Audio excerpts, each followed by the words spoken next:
Hello everyone, welcome to my new video. আমি করেছি পাবদা মাছের ঝোল পোস্ত বাটা দিয়ে। মাছগুলো ভালো করে ভেজে নিব। আমি দুটো দুটো করে মাছগুলো ভেজে নিয়েছি। সবগুলো একসাথে দিলে ভেঙে যেত, প্লাস তেল ছিটকে আসে, ওই জন্য আমি দুটো করে ভেজে নিচ্ছি। আর প্রথমে ভিডিওটা করতে ভুলে গেছিলাম, আমি এখানে নতুন আলু নিয়েছি, আলুগুলো ভেজে নিয়েছিলাম। আর ফোড়নে কালো জিরে দিয়েছি, আর দিয়েছি পেঁয়াজ কুচি, টমেটো কুচি, লবণ, হলুদ, আদা, জিরে, লঙ্কার পেস্ট দিয়ে ভালো করে মশলাটা কষিয়ে নিয়ে আলুগুলো দিয়েছিলাম। কষানোর পর এখানে আমি দিয়ে দিলাম পোস্ত বাটা, আর একটু কষিয়ে নিব।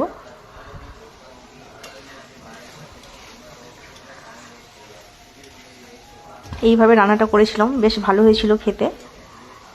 কষানো হয়ে গেছে, এবার আমি জল দিয়ে দিব।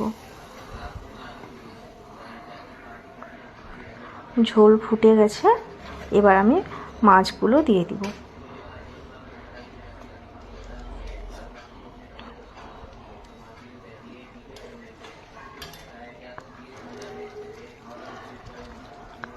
মাছের ঝোল প্রায় হয়ে গেছে।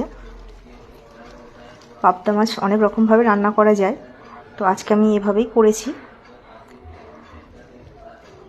এবার আমি এখানে কিছু চেরা কাঁচা লঙ্কা দিয়ে দিলাম।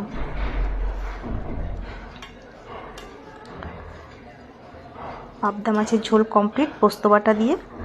আজকের ভিডিওটি কেমন হয়েছে তোমরা সবাই বলবে। টাটা বন্ধুরা, নেক্সট ভিডিওতে আবার দেখা হবে।